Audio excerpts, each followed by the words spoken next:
Hello everyone, this is Julian from Kanen Coffee, and today we have a DeLonghi Dinamica with us in the shop. And it came in for mainly from leaking on the left side of the machine. When I went in there, there was a valve, which I don't know if I don't have the original. I do have the original gaskets. It had blown open, and so I had to remove the whole thermal block, replace it because it's actually behind the thermal block, connected to it, but behind a few panels.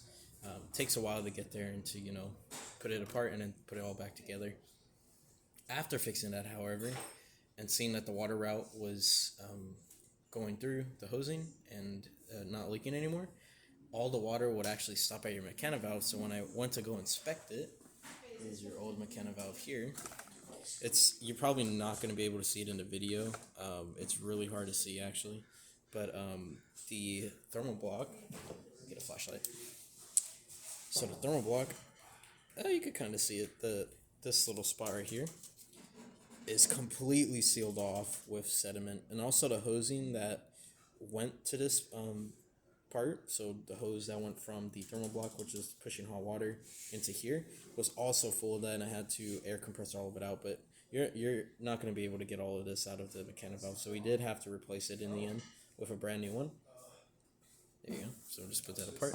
But after doing both of those things and kind of just doing a general wipe down, we didn't do any sort of like major cleaning. I did do a bit cleaning, just cleaning the steam wand.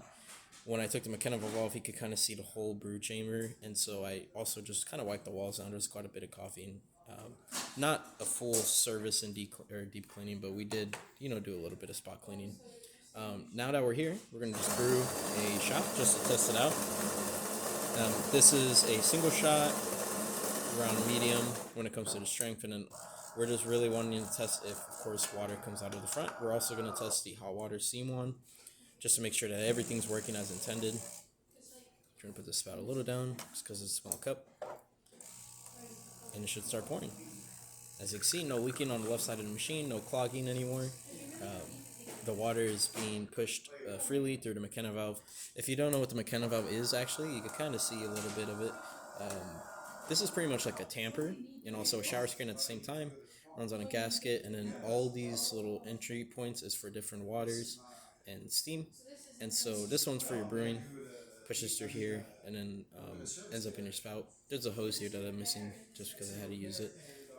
But yeah, and so when this gets sealed off, then pretty much your entire machine is not going to be able to function. There's the hot water for you, just to show you again that it's not clogged, and then we're going to just click this to warm it up. We're going to wait until the pump starts activating. You kind of feel or hear and also feel slow pulsations that comes out of it. And of course you can hear the thermal block making steam, but we're just going to open this up, test it. Again, it's still getting warmed up, but after a while, it starts steaming really well. And yeah, that's about it for this repair. If you like this video or any of our other repairs on our channel, leave a like, subscribe, and hit the bell. Thanks for watching.